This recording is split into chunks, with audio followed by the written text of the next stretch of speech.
And when the seventh stamp was undone, there was quiet in heaven for about half an hour. And I saw the seven angels who had their place before God, and seven horns were given to them. And another angel came and took his place at the altar, having a gold vessel for burning perfume. And there was given to him much perfume, so that he might put it with the prayers of all the saints on the gold altar which was before the high seat. And the smoke of the perfume with the prayers of the saints went up before God out of the angel's hand. And the angel took the vessel, and he made it full of the fire of the altar and sent it down on the earth. And there came thunders and voices and flames and a shaking of the earth.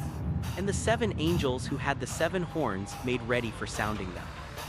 And at the sounding of the first, a rain of ice and fire mixed with blood was sent on the earth, and a third part of the earth and of the trees and all green grass was burned up. And at the sounding of the second angel, it was as if a great mountain burning with fire was sent into the sea, and a third part of the sea became blood. And destruction came on a third part of the living things which were in the sea, and on a third part of the ships. And at the sounding of the third angel there went down from heaven a great star, burning like a flame, and it came on a third part of the rivers and on the fountains of water.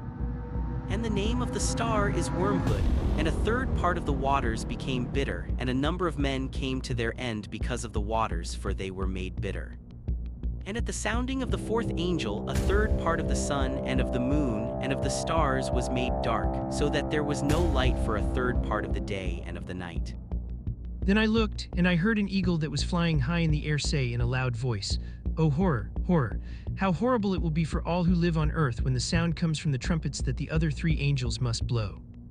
Then the fifth angel blew his trumpet. I saw a star which had fallen down to the earth, and it was given the key to the abyss.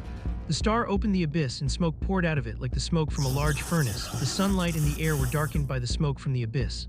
Locusts came down out of the smoke upon the earth, and they were given the same kind of power that scorpions have. They were told not to harm the grass or the trees or any other plant. They could harm only the people who did not have the mark of God's seal on their foreheads. The locusts were not allowed to kill these people, but only to torture them for 5 months. The pain caused by the torture is like the pain caused by a scorpion's sting.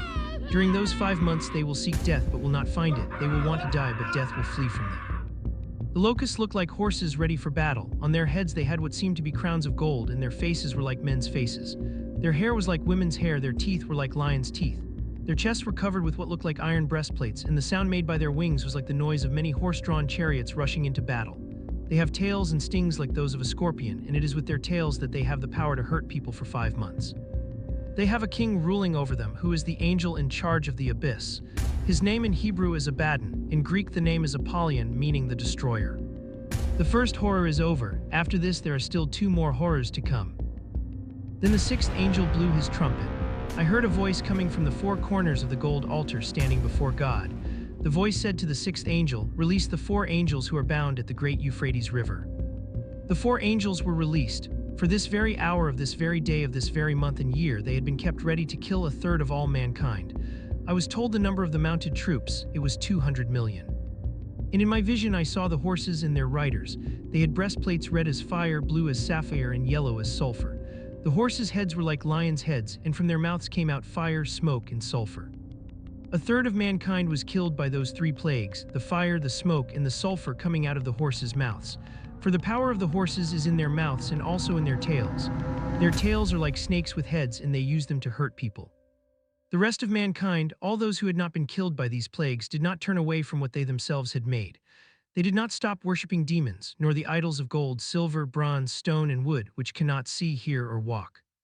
Nor did they repent of their murders, their magic, their sexual immorality, or their stealing.